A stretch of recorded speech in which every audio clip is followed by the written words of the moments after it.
Hey, Hoi, hoi. goedemorgen.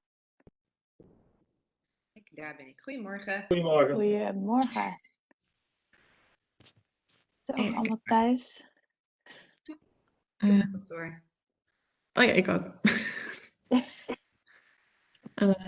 Kijk, is Tijdens er al? Maar niet. Zit ze niet, hè? Oké. Nou ja, super fijn dat jullie er in ieder geval zijn. Heb jij haar PowerPoint ontvangen? Want ik niet. Dus ik... Ja. Oh, gelukkig. Ja, Oké. in één Ik ging er groot. al vanuit dat het langs mij heen was gegaan. Maar gisteravond dacht ik opeens... De PowerPoint. Nee, het is allemaal goed gekomen. Ja, ik dacht anders had Sara wel iets gezegd. Ja, zal ik je wel in paniek uit je bed gebeld. Ja. Nee, het is goed gegaan. Mooi.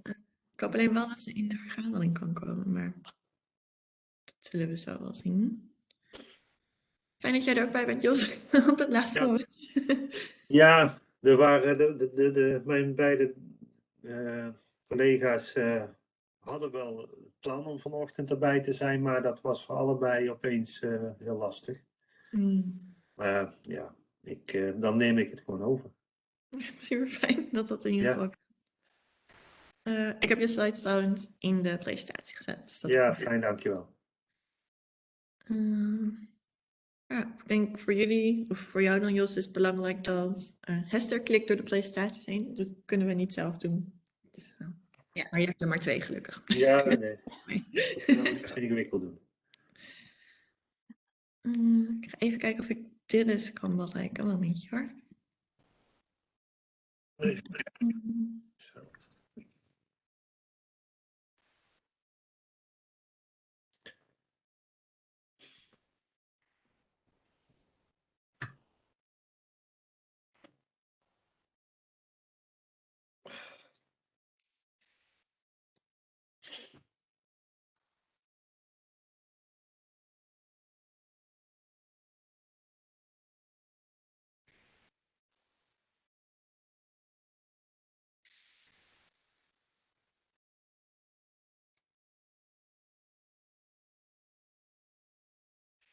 Zo.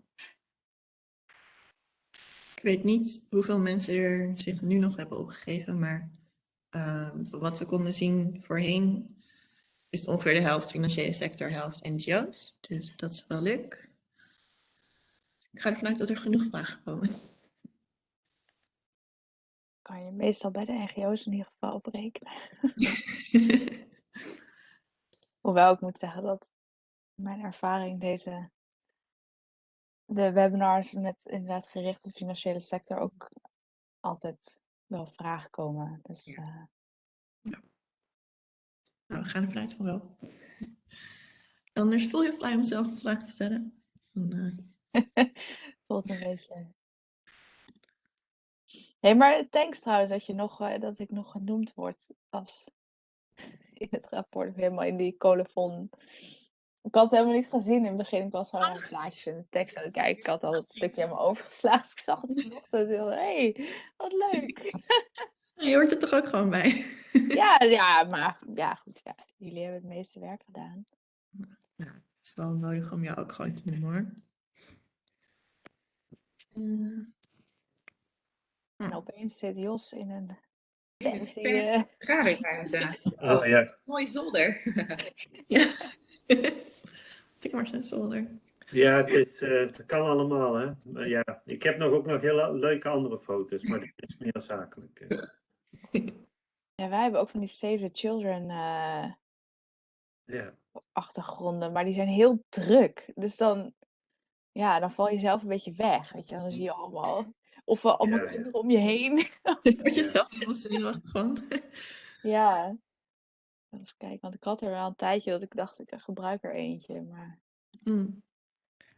Het ziet er wel altijd strak uit, maar als je dan heel erg afleidt, is ook niet handig. Ja, maar Sarah, ik heb ook ergens een foto van een boekenkast met heel veel boeken. Net als wat bij jou op de achtergrond. Dat staat ook heel intelligent, hè? Ja, dat is heel slim. Ja, dit heb ik niet allemaal zelf gelezen, het is gewoon hier op kantoor.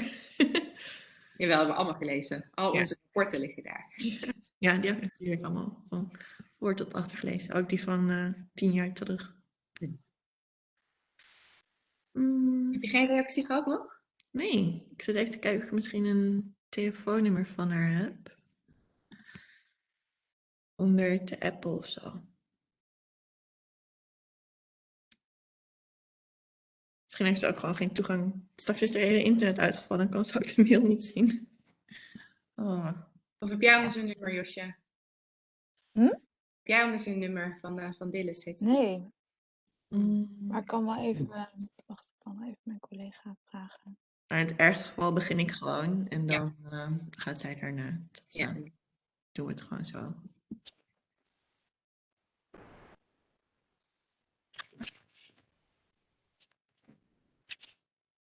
Want waar is het nu 12 uur, hè? 12 uur 's middags. Ja. Oké. Ik ga zo vast even het scherm delen, dan staat dat voor mij klaar. Oh ja.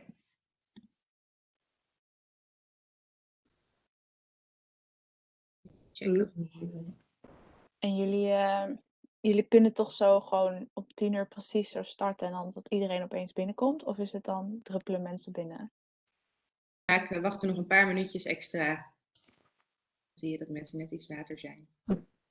Zien jullie zo het scherm? De slides? Ja. Perfect.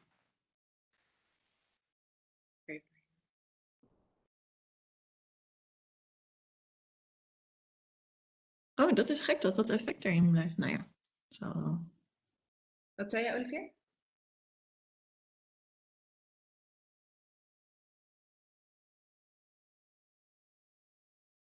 Toelaten. Ik weet dat het heel fijn is als jij dat...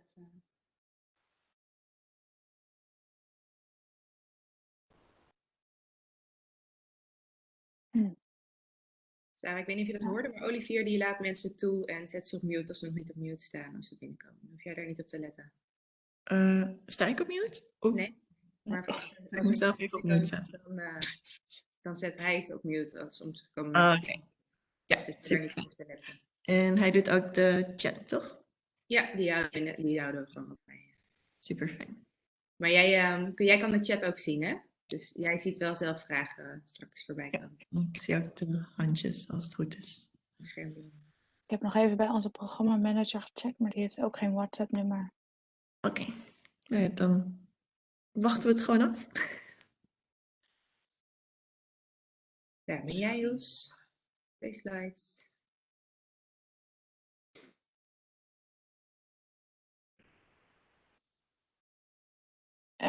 Kan je hem anders alvast even laten zien? Die van Dillis? Ja, zeker. Ik kan hem ook los naar je doorsturen als je dat handig vindt, Josje. Sarah, ik zag dat mijn naam nog niet helemaal goed was gespeld. Nee! Oh nee, echt? Ik ga hem even aanpassen. Ja. Komt goed. Sorry. Nee, maakt niet uit. Kijk, Oh ja. Zo. Oh ja. even kijken. En dan had je 2 slides voor mij? Ja. Oké. Kijk maar. En dan in de agenda staat hij dan ook verkeerd. En de Oké. slides. Prima. En dan gaan we Ja. verder. Kijk, daarvoor doen we dit. Ja. Dank je, Esther. En dank je, Jos.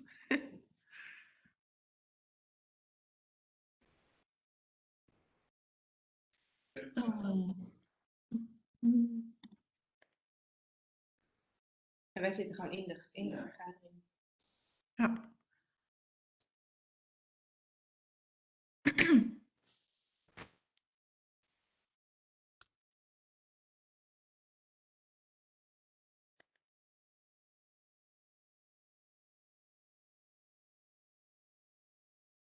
Zal ik jou de presentatie van Dillis toesturen, Josje? Dat je kan zien wat ze... Oh, sorry, ja, dat ging ik doen. Ach, ja. Doe maar even. Ik weet precies waar die staat.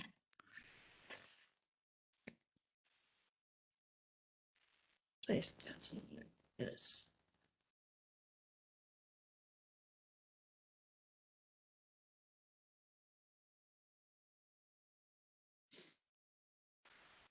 Oeh, dat is heel hard. Sarah, we gaan mensen toelaten, ja? Ja.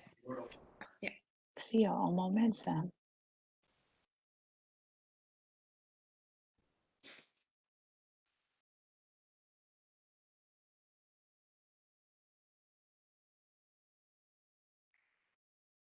Good morning. Just a general note, if you'd prefer turning off your camera because this webinar will be recorded, that is of course completely fine. So that's up to you.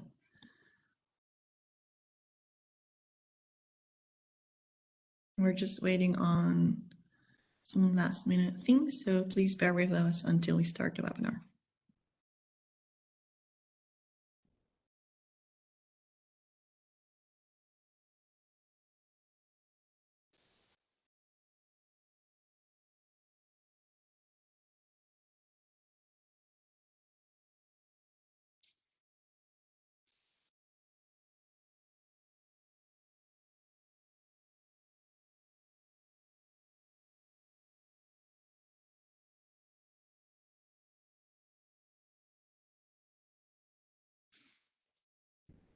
We're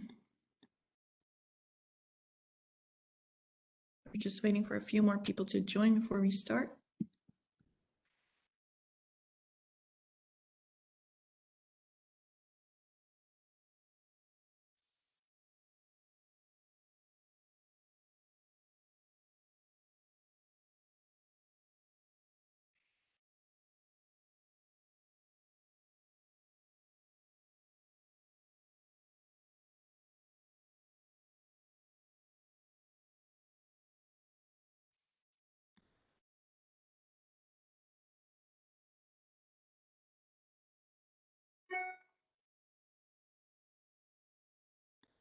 Okay, just a moment, please.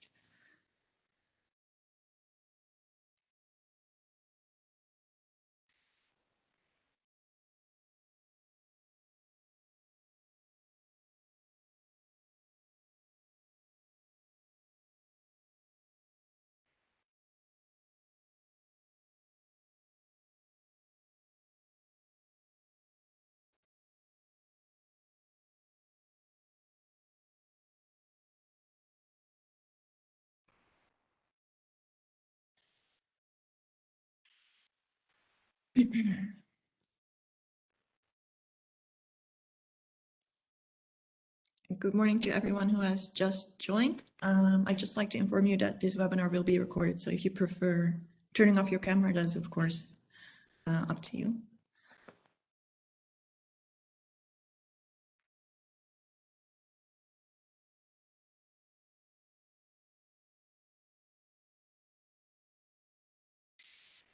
We're just waiting on a couple more people.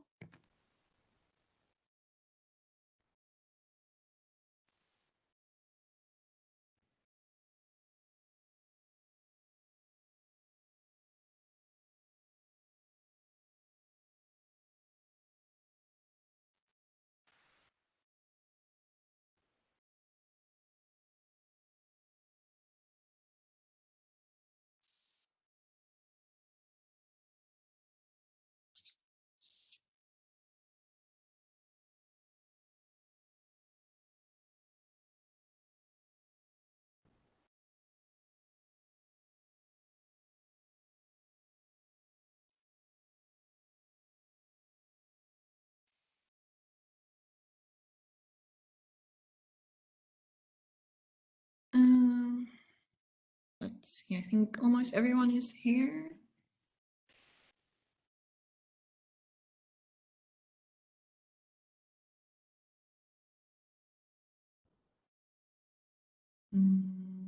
So maybe I'll just do a quick introduction of the agenda first.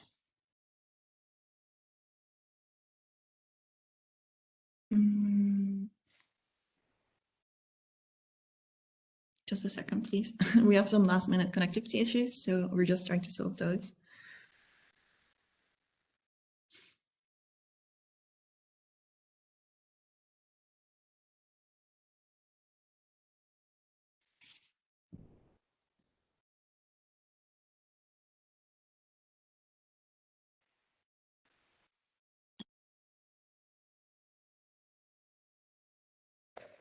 Okay, I think it's about time to start. So welcome to this final expert session on child labor in responsible investment. And this is a collaboration between VBDO and the Work No Child's Business Alliance.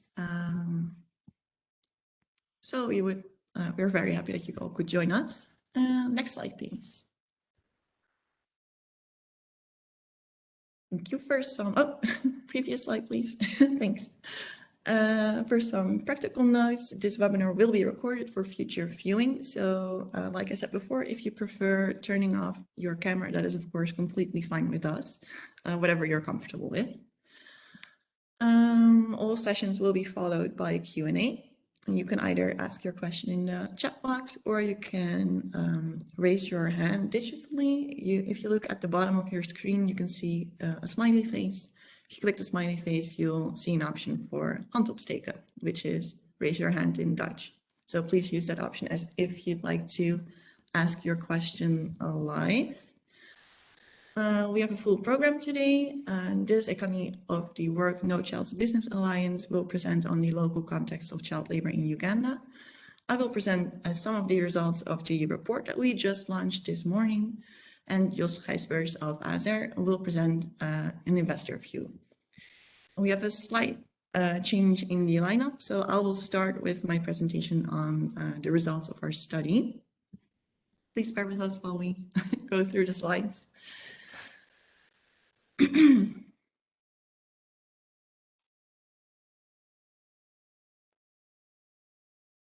Yeah, here we are. That's me, Sara Heinsbroek. And this is the cover of our report, Child Labor and Dutch Institutional Investors, a study on incorporating child labor in responsible investment. And this study is a collaboration between VBDO and the Alliance Work No Child's Business, and it aims to provide an overview of how child labor has been incorporated into responsible investment among Dutch institutional investors, which you could probably guess from the title. What we did is we looked at both the RI policy and at RI instruments, and we approached the largest Dutch institutional investors and asked them for their voluntary participation in this study. And the response rate for this study is 81%, and this represents 1.442 billion or 1.4 trillion euros in combined assets under management. My respondents filled out a questionnaire, and the report is based on data derived from this questionnaire. And answers have been aggregated and processed anonymously. Next slide, please. So what we did is we formulated a number of key findings and recommendations based on the response, and these range from how child labor is incorporated into various RI instruments to, for example, the influence of legislation. And due to time constraints, I will not go through every single one of them that is listed here. I will discuss two main themes that kept popping up. Next slide, please. So this is the focus of today. Improved data on child labor and transparency in the supply chain and collaboration between investors and between investors and local stakeholders. Next slide, please. And I'd like to talk about improved data and transparency first. And these are some results that have not been included in the report. But since we're taking a deep dive into this topic, I thought it would be interesting to share this with you as a kind of webinar exclusive, if you will. So one of the things we ask respondents is whether they consider the existence of information gaps on child labor in the context of the RI policy. And 65% of respondents indicated that they are aware of this. So then we asked a follow-up question, what they think is needed in order to fill these information gaps, and almost without fail, increased transparency of the supply chain and improved information on child labor were mentioned. I listed a couple suggestions on how to improve this after the second bullet point, but what was mentioned less often is collaboration and information sharing, for example, with unions or NGOs on the ground, but we will come back to this later. So if we look at the next slide, we can see that what investors said is needed to include child labor in the RI policy is the same. That's the first graph. So improved ESG data on child labor at 61% and more transparency in the supply chain at 63%. And as many of you probably know, if you want to gain information on what's going on the ground, you need to speak to stakeholders who are active there. So local civil society, for example. Now, very few investors seem to be getting their information from these local stakeholders, or at least not directly, because if you look at the second graph, over 90% gather information on child labor through external ESG research providers. And some investors mentioned NGOs and organizations like the platform Living Wage for Financials, as well as labor unions. But overall, we're still looking at less than a third of investors utilizing the knowledge of especially local stakeholders directly. This is, of course, something that you could discuss with your data provider, as they could actually be in touch with those local stakeholders. But it's always good to check and let them know that this is something that you find important. Especially since those are usually the people who are informed on what's happening on the ground and deep into the supply chain. So as lack of supply chain transparency is an issue that frequently comes up for investors, local stakeholders can provide these valuable insights. So that brings us to our next topic, collaboration. Next slide, please.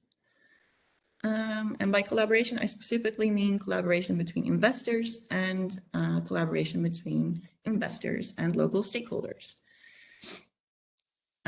So let's start with collaboration between investors. I think it's very obvious how collaboration can play a role between investors, as if you think of collaboration between investors, you usually think of engagement, so collaborative engagement. So I have some general numbers on engagement derived from our study. 76% of investors recommend taking action on child labor through engagement, and this makes engagement the most recommended RI instrument. As it is, 65% of investors engage on child labor, and mostly child labor in the context of the supply chain is the most engaged topic, and this is 92% if you look at the graph on the right. It was also mentioned in the survey, and this came up in our previous expert sessions as well, that directly engaging on child labor is not always an easy process, as companies are sometimes reluctant to discuss this issue with investors, for example, for reputational reasons. So 49% of investors engage on child labor indirectly. I do want to add that the data does not allow us to see how this relates to direct engagement, but we know for sure that 49% of investors engage indirectly. And this happens by engaging on topics like human rights, labor rights, or for example, the living wage, or other topics adjacent to child labor. We've also seen collaborative engagement on living wage by the platform Living Wage for Financials, and sector roundtables were mentioned as well. So, of course, indirect engagement helps in making child labor a point of discussion with companies. It is also important to address child labor directly and explicitly in order to effectively push back child labor. And this relates back to indirect engagement on living wage as well, because this was mentioned quite frequently, which is why I'm pointing this out. Poverty is not a decisive factor that pushes children into working. And this was also laid out by the Alliance Work No Child's Business in the chapter they wrote for our report. However, I do want to stress that the living wage is, of course, a very important issue in its own right, and it's very encouraging to see that there's a lot of activity on this topic. So we do think that it's most effective to approach child labor from multiple angles, through both direct and explicit engagement on child labor, and through mentioning child labor in engagement on topics that are adjacent to this issue. So, for example, forced labor, labor rights, freedom of association, or providing safe spaces for children outside of their caretaker's workplace. So why collaborative engagement? For some investors, it is of course difficult to discuss child labor effectively in engagement because of the size of their investment. It can be relatively small, or because they do not have the workforce required for extensive and intensive engagement trajectories. So joining forces with others will both strengthen your own voice, but also the voices of the other investors involved. And it will signal how important this issue is to companies. An example of collaborative engagement that we have is the PRI-led Collaborative Engagement Initiative on Cobalt. And this explicitly included child labor as an engagement topic, which is of course especially relevant to cobalt mining. Next slide, please. So these are our main suggestions on collaboration between investors with the aim of eliminating child labor in the context of active ownership. I just talked about collaborative engagement at length, so I'll skip that one. You can also think of finding shareholder resolutions, and this is especially relevant as many respondents indicated that shareholder resolutions specifically on child labor rarely come up. So that's something you can think about, or by releasing an investor statement on child labor, as this shows commitment and intent on this issue. As mentioned before in the section about data and transparency, few investors directly engage or collaborate with local stakeholders on child labor. So I've just spoken about collective engagement, and in order to effectively engage on any topic, you need, of course, information. So since this is something that's lacking on child labor specifically, and also one of the main challenges that investors face on this issue, collaborating with local stakeholders active on the ground who do have access to this information, or at least have an ear to the ground and know what's happening deep into the supply chain, and they can provide valuable insights into what is needed and what needs to be addressed, and preferably before controversies take place.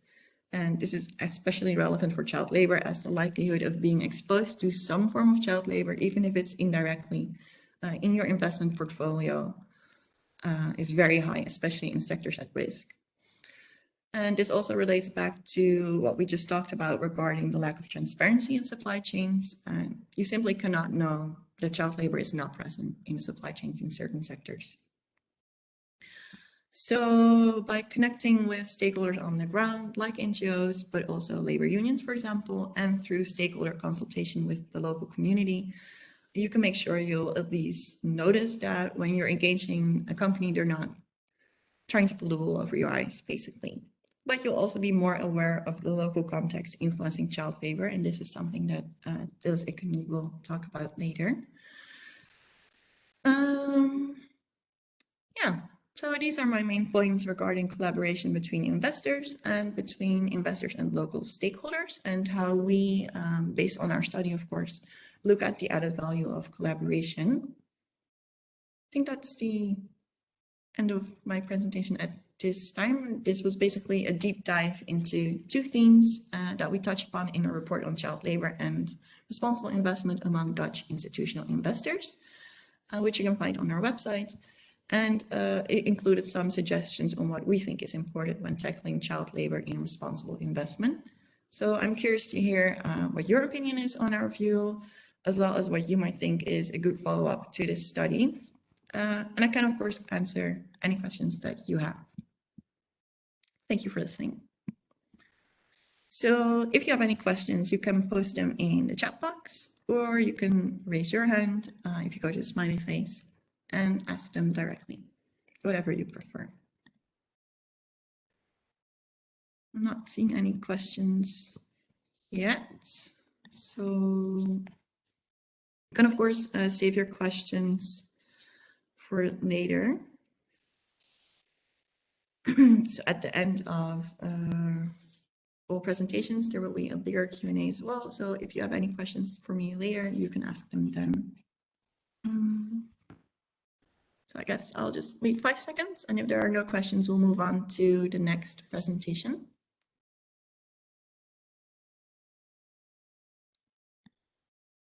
And the next presenter will be Dillis Ekany of the Work No Child's Business Alliance in Uganda. We're just going back through our presentation. Oh, you're very welcome.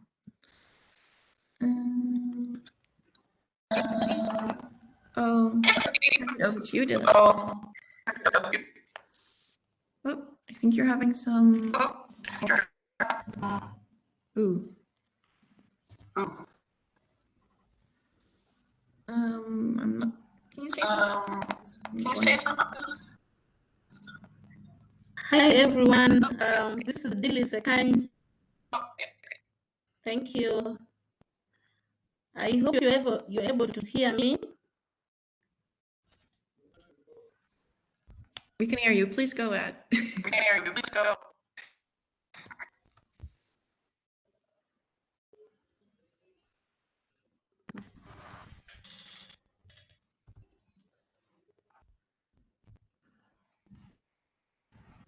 Can you hear me, Sara?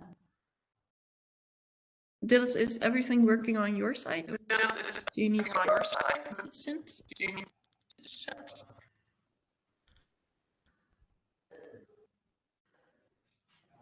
Okay. Thank you. My name is Dillis. I see Joseph says that she can hear me. My name is Dillis Ekany. I work with Save the Children as a project manager for Work Not As Business project based in Uganda. And I'm basically here to present about child labor in the context of Uganda, but also present about the impact of it on children and what needs to be done to address the issues of child labor by the different stakeholders. Yeah. So thank you very much. Next slide, Sarah. I already introduced myself. Next. Maybe just to throw some more light on child labor. Child labor is work that by its nature or condition under which is performed is hazardous, exploitative, and threatens health and safety and physical growth and mental. Yes, please. I'm very sorry to interrupt you, but it's very hard to. Are you able to hear me? Yes. You say something? Can you hear me, Sarah? Yeah, this is a lot better. Maybe we'll try to continue, and if the audio falls away, I'll let you know. Very sorry. Please continue. My sound is breaking. I don't know what to do.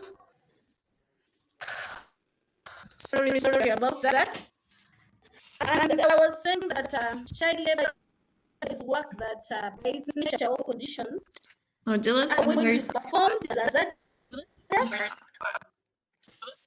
I'm really sorry, but it's not working properly, so we cannot hear you speak.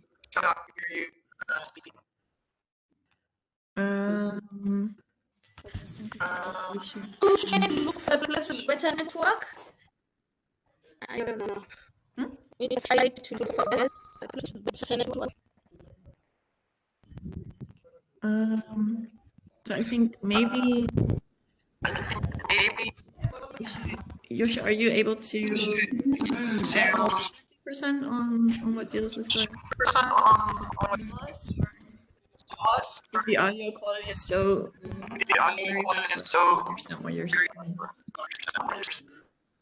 I think now there's a.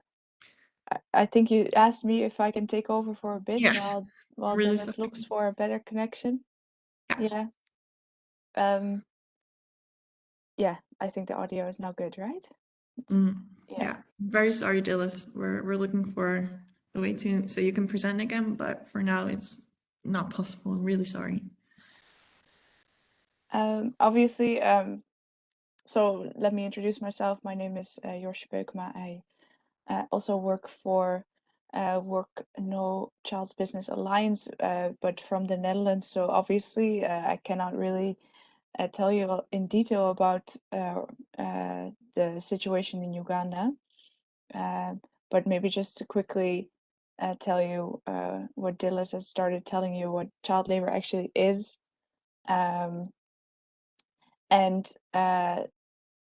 So the definition of child labor is basically when a child engages in hazardous exploitative work from a young age. So it's up to 15, and they shouldn't be able to work because it actually threatens their development, and it denies the child a right to go to school. So the work that is mentally, physically, socially, or morally dangerous and harmful to children is considered child labor. It's considered child labor in all cases until the child is 15. In Uganda, there's a lot of gold mining, quarrying, marble stone mining, and loading on and off of stones. I think you can go to the next slide. You'll see an example. So this is a gold mining situation. You can see that it's very artisanal. So the physical impact.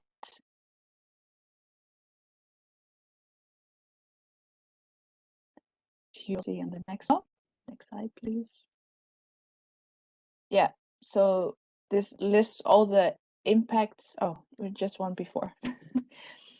So you see a list of all the impacts of child labor.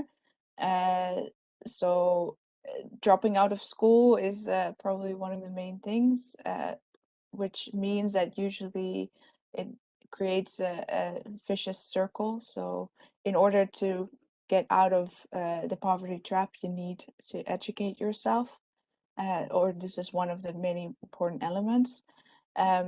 It has health impacts, so it can retard a child's growth. It's exposing children to a higher risk of sexual abuse. Can also bring about alcoholism, also amongst children, as they try to soften the physical damage that's caused to their bodies. And some of these are interrelated, as you can see, like the contraction of STIs, the physical violence that can ensue in these kind of spaces, and of course illiteracy. Next slide, please. This is another example. I don't know exactly this example, so maybe we can move on. So Dillis is based in Karamoja in Uganda, where she works with different stakeholders, such as the government and the companies and the small-scale artisanal miners, as well as the parents. And here we'll see a list of actually what all these actors can do to eliminate child labor. What is important to note is that you need all these actors at the same time. It's not child labor is not an issue that can be solved only by the government or only by the companies or only by the parents. So the important message here is that you work together, and the contribution of investors obviously can be to push the companies to do some of these actions which you list here, like just follow. Usually in most places there are laws that prohibit child labor, but people are unaware or they're not enforced, and companies can actually play a role in that, asking governments to enforce these laws and make sure that the schools are available for the children. And then, of course, they can also, like, on their side, incorporate the social responsibility guidelines, pay a living wage, and make sure that the safety is guaranteed for the workers in their mines, and pay the fair prices for the minerals that they source. Next slide. And this is the parents I mentioned before. Obviously, they can also have a positive role.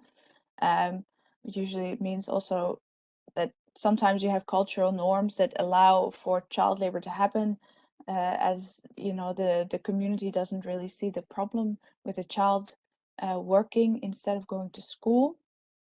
So sensitization of the parents is also an important aspect. And of course, they need to earn a living wage themselves. And then, let me go to the next slide. The elders, this is very specific to Uganda, so I maybe if Dillis has found a better spot, she can explain a bit later, but let me move on this one. This is another example. You can see, like, so this is something that Work No Child's Business does, is like trying to synthesize the community, as I was saying before. You just have to really locally be present, which is usually important. If you don't have a local presence, then it's impossible to kind of spread this message. Next slide. This is, Can you hear me now? oh, wow, Dillis. Yes, Sarah. this is much better. Perfect. Okay, perfect. Okay. Thanks very much for Sorry. stopping in. Sorry about that. No worries. Yeah, thank you, just dear, for stepping in for me. Yes, I don't know whether other people are already clear with the previous presentations, but however,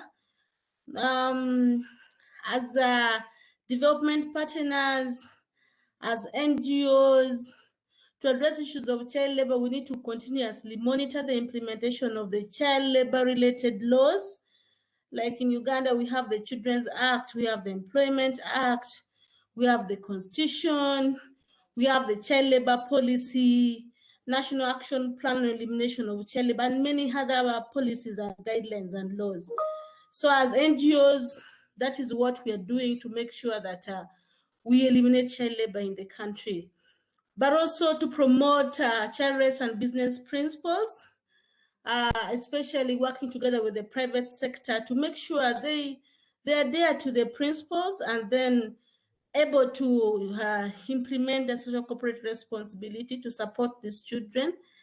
Yeah, but also to speak out on the need for improved working conditions for children who have to work. Especially in Uganda, the law allows children from 16 years to be engaged in decent work. So we need to continuously advocate that they should be given good working conditions with safety gadgets if they're to do work. Yeah, and also make sure they're not exploited in terms of pay and other things. Also, we to address child labor, we are working to include child labor matters in all the policies, all the laws and activities, and apparently also trying to make sure that we amend some of the lacunas, some of the gaps that we have in the existing laws that we have in the country, and also carry out studies and educate the workers on the effects and dangers of child labor. This we have been doing with the mining companies, with the small-scale artisanal miners, and together, of course, with the government. We also, to address child labor, we're working with the NGO. We work with, as NGOs, local governments, and other work associations to stop the problem of child labor. So we are saying as NGOs, let's also engage the government because they have a mandate as government to make sure that child labor is not existing in the areas where we operate. And also continue speaking advocacy on issues of child labor in the country, using the different platforms that we have in the country. Put together resources and mobilize the communities on child labor matters. We realize that as NGOs, we supplement on the work of the government, and in most times that the government does not put resources to prioritize. So as NGOs, that we put in some resources to help us to, government and address labor, but also reach out and assist children and communities about child labor. Case management, how do you work with communities, how do you support the households on issues of economic empowerment, to try and address the issues of poverty that sometimes push the children to the child labor or to the mining areas, or get engaged in other child labor activities. Yeah, and also inform government on what is happening in the communities about child labor. Yeah, by doing researches, doing surveys, but also in the engagement meetings that we have, we inform the government on the situation of child labor for them to be able to act from an informed point of view. Get involved in the removal of children from the worst forms of child labor. And this also in our child protection system strengthening approach, we work together with the governments at all levels to make sure that we voluntary withdraw of children from worst forms of child labor. Yeah. Next slide. Our advocacy is that the school is the best place for children to work if they are to work. So here is a picture of children who are learning in a community school in Karamoja.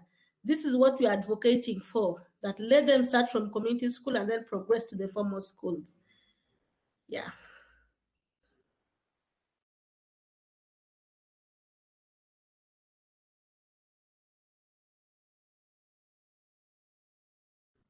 Next slide, Sarah.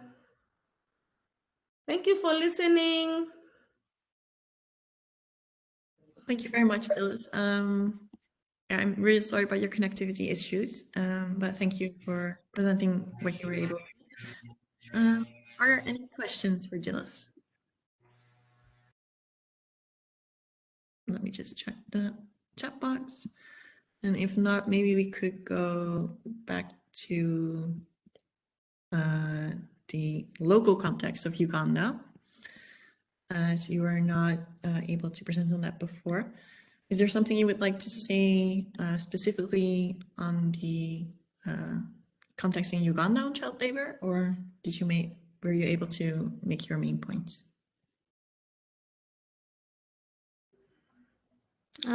For me, Sarah? Yeah. Is there anything else you'd like to say about that you weren't able to share because of the connectivity issues, or were you able to say everything that you wanted to say? No, maybe just to try and highlight some brief issues on child labor is that, yes, child labor is a big issue in Uganda, and children are engaged in many other activities, mining gold, mining marble. Others are engaged in domestic work, you know. And then of late, we are now even seeing cases of child trafficking coming in. And this has got a lot of effects on the children. Others end up being sexual abused because they in the mining areas, they exchange the soils with gold particles for sex, which is really a very big issue, a very big child protection issue that we have been trying to address together with the children, the stakeholders, the communities, and the cultural leaders. Yeah. And also, we've seen a lot of many other, you know, with COVID, schools are closed, children are redundant, they don't have better things to do. Like the saying goes, an idle mind is a devil's workshop. They find all means to try and get themselves engaged. And so most of them have gone back to the mines and trying to, you know, try to look for means of survival. And the worst thing is that in Karamoja, children are the ones who provide food for the households. So, which is really a very big thing. That's why in one of the points I was talking about positive parenting. How do parents come in to try and make sure they do their roles, but also provide proper guidance to their children as they grow, for them to be responsible children, for them to also get to know their rights and get to know what is good and what is bad. Yeah. But of course, different stakeholders have got different roles to play in elimination of child labor. We've talked about the elders, the opinion leaders, because these are the custodians of all the cultural norms and values in the communities. So if we engage them and they take up their roles, we can be sure that at least elimination of child labor is going to be achieved. But also not forgetting the children themselves. We need to empower them as to be assertive, but also be able to demand and task duty bearers, hold these rights holders accountable, duty bearers accountable to fulfill what is required of them, but also to be able to provide peer-to-peer support to their colleagues to end child labor. Yeah. So, and then the parents have a role, the government have roles, we have laws in place which are not being implemented. So we continue to advocate for the government to implement and try and enforce those laws so that issues of child labor it comes to an end. Yeah. Basically, that is what I can add on. Thank you. Thank you very much. A question just came in from Mark Goedkoop. Mark asks, so when schools are closed, what are they supposed to do in all that free time? Is it realistic to prevent to do them for some light and healthy work? Even Dutch children do some work like delivering newspapers, so basically part-time work. Yeah. Do you have anything to share on that? What children are supposed to do with their free time if schools are closed?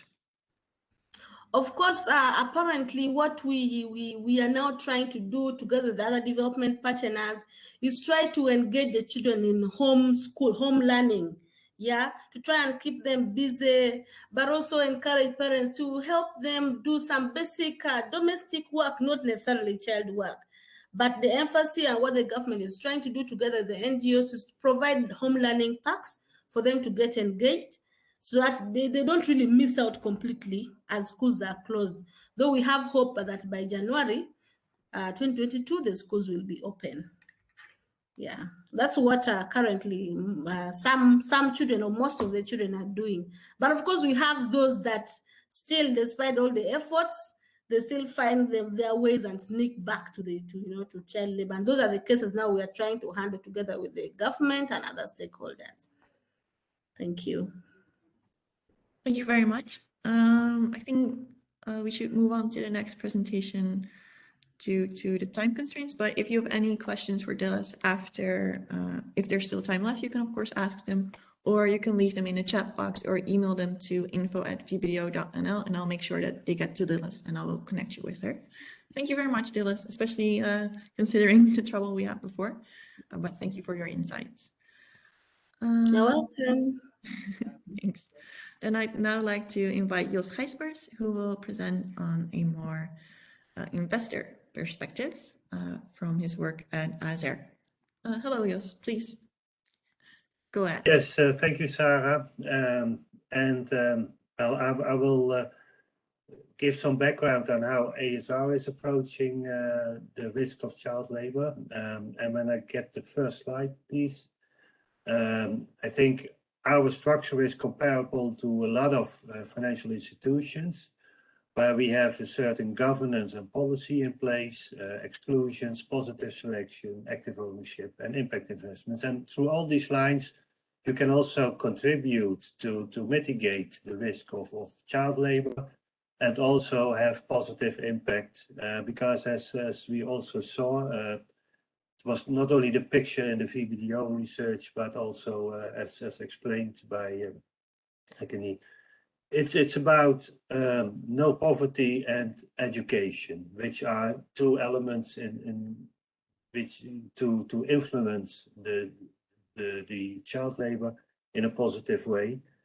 And we first started, and that goes back to 2007 in our governance and policy, to define a number of risks in certain sectors, and that includes also child labor. And it starts, of course, with data, as shown by your research. Where do you get the data? And it's impossible to do all the work yourself. Typically, we are an insurance company. We invest in financial markets, so in listed companies, publicly traded bonds. So there is a lot of information, and we selected in 2007 VBDO in combination with ATBEL, because they had a very strong social indicators in their data set, which was different to other data providers. And we thought that this data set with the strong social indicators, they have a background in the French unions. So this was very important for us, that would give the best fit to not only Dutch values, but also our corporate values. And we're using these data also to identify UN Global Compact violations, where we can exclude or engage companies. And of course, data are not perfect, but data are improving. And also over the time, we have added also MSCI ESG data to get a better and also more consistent view on certain data points, because there's still room for interpretation, and it's not black and white. It's typically a mix of signals from local news, signals from unions, from NGOs, all that is gathered by these research providers, and that gives a number or an indicator per company on the risks of child labor. And that also helps us to see whether we should exclude a company there, also in the supply chain, and also where we can maybe engage, because the UN Global Compact violations are more behavioral exclusions, so you can influence their company. And we also see over the time there has been a lot of work done also to improve the standards. We've got the UN Guiding Principles, where I also work together with Josje in the INVO Covenant, which is very important there, also to get the Dutch insurance sector better positioned to include salient issues or gross violations like child labor into the investment policy. And on general, we don't invest in the bad guys, we invest more in the good guys. So companies that have a very positive score on certain indicators, including also child labor, with a strong company policy and code of conduct and traceability, there we can also have a positive selection. Of course, you mentioned already, Sarah, the living wage, platform living wages. Also, the Cobalt initiative was mentioned, where we engage with Tesla. We do see that the bigger mining companies bring economic activities, so bring also income to countries, which has a positive effect, where parents can have a decent wage or a living wage, and children can go to school. Artisanal mining is very difficult to tackle, but we can also look at standards, certification, so it's certification of the standards of mining, but there are also other risk sectors, like we are also talking with the sugar sector. We signed also a statement for cocoa. So that's where also platform living wages is focusing, and especially where wage is an important part of the price of a product. So it's also for fashion where we see a lot of risks. And of course, finally, the impact investments, where we have a very positive effect, and especially also on companies that promote sustainable corporate behavior, and also the total supply chain is verified and certified. And that goes to the next slide, where, oh sorry, I've got a second slide somewhere, but I can also tell you, of course. No, on the SDGs we see a lot of action, especially also on climate, where we also promote a just transition. So where also working conditions, and a local community is involved, and there we have, that also fits to the values that ASR has, where we also look at financial inclusion and also self-reliance. Child labor is clearly a risk where you can be involved with when you invest in international financial markets. It's not so much for our direct investments, but more the indirect investments through the supply chain. And so data are improving. We have a lot of collaborations, still a lot of work to be done. So it's very good to have this information also by NGOs that help us to identify the risks and mitigate them, and also find ways to invest in these communities with a positive impact. So would there be any questions? Yeah, so you can leave questions in the chat box or the Q&A box, or you can raise your hand by clicking on the smiley face. Maybe one thing, I can put a question myself. Regarding the UN guiding principles, there's a different way how much you are involved in a certain investment. Typically, could own a very small percentage of a mining company where you are linked to certain controversies.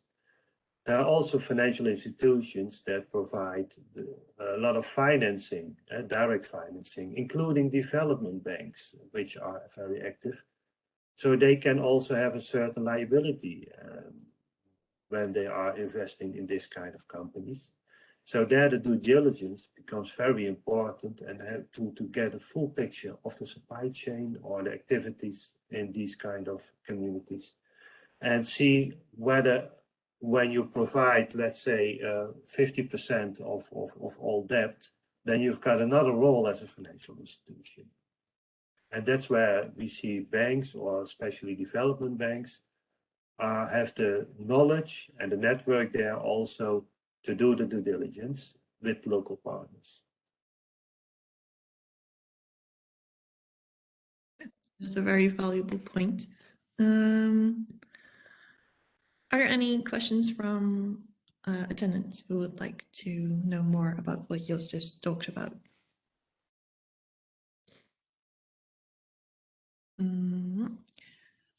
Then maybe a question for me. You mentioned that data is improving.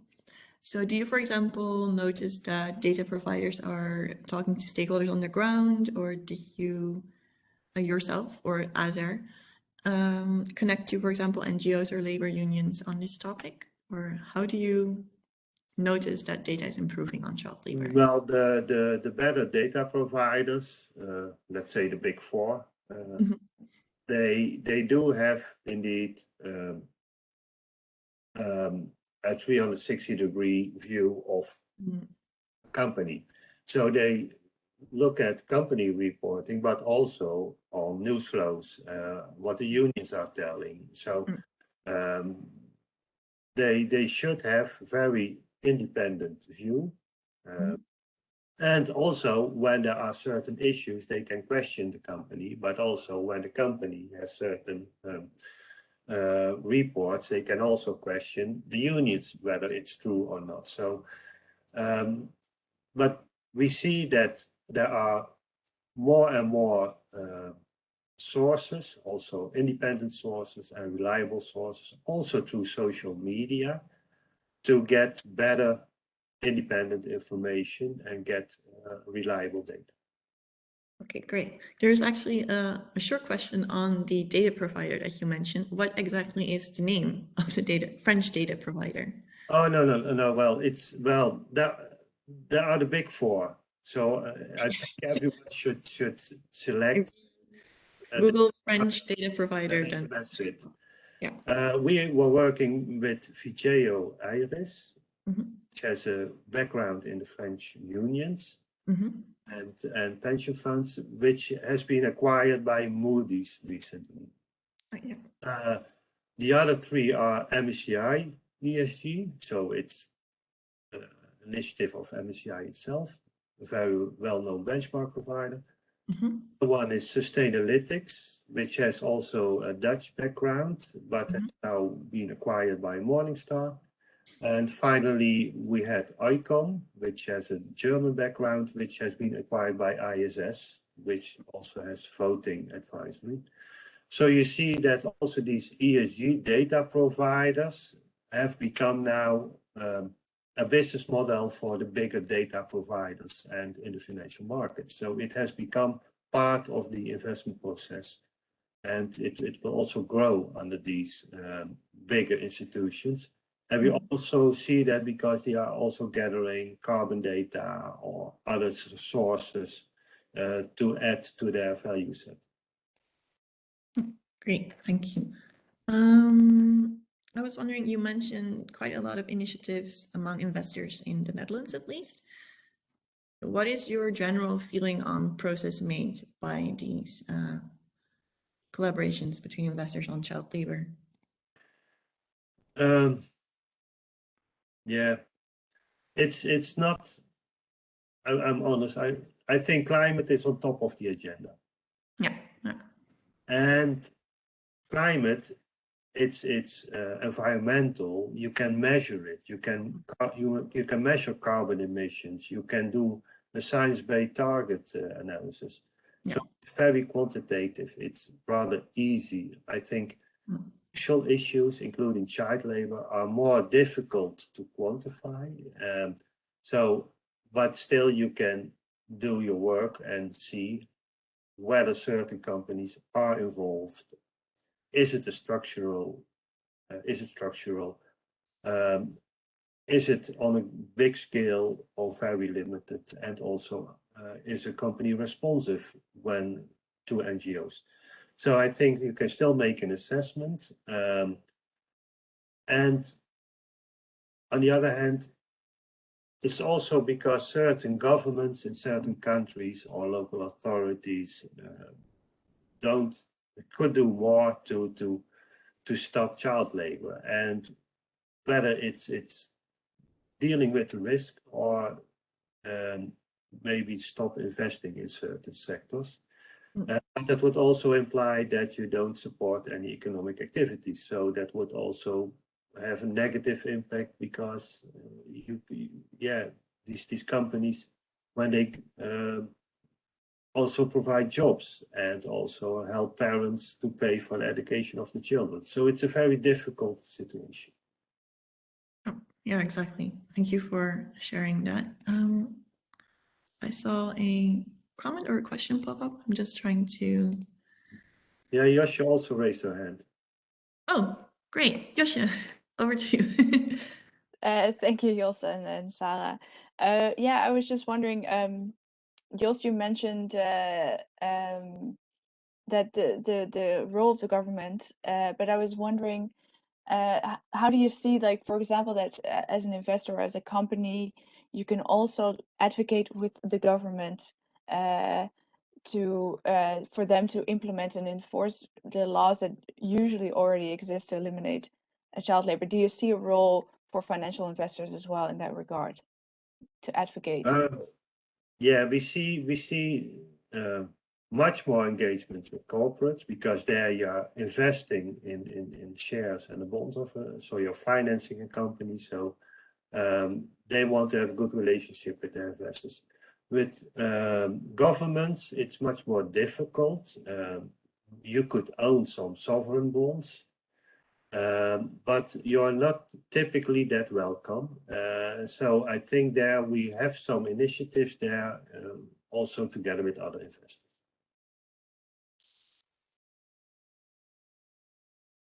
Great. Does that answer your question, Josje? It does. I was just, it raises more questions, but let us go to the. I think Gerard also had a question. Yeah, exactly. That's why I don't want to keep up the time. I'll just check quickly because we're running quite close to the end of the session. There's another comment mentioning that transparency is indeed an issue, for example, with Chinese traders. I see another question in the Q&A that I missed after my... Yeah, but that's really, the supply chain is not very transparent. Yeah. It's not only Chinese traders, there are also other traders. In fact, a lot of sourcing of materials, but also the food is done in vulnerable countries, and this cargo is then traded many times before it ends in the developed markets in factories. So it's very difficult to get that information, but also there we have a lot of initiatives. You can look at the DNA of certain products, or you can use satellites to follow what's happening. So, but in general, also here, transparency and certification of materials, and that could also help to find out how a company like Tesla is sourcing its cobalt and whether they are involved in child labor. Yeah, good point. I think we should stop here as we're basically at the end of the session. If you have any questions left for either Jos or Dillis or me or Josje, then you can email info@vbdo.nl, and I will make sure that your question gets to them. And I will also get back to you, Martijn, on your question, because I missed it before. I'm very sorry. I'm not ignoring you. Yeah, so thank you very much for your attention, and thank you very much to our speakers, Dillis and Jos, and of course Josje for your impromptu presentation. Thank you very much for your time, and if you'd like more information on this topic, you can of course find our report on our website, or you can email us and I will contact either Jos or Dillis for you. So have a nice day and see you next time. Bye-bye. Thank you. Thank you. Bye. Bye. Thank you. Bye. Bye, Dillis. Thank you. Bye.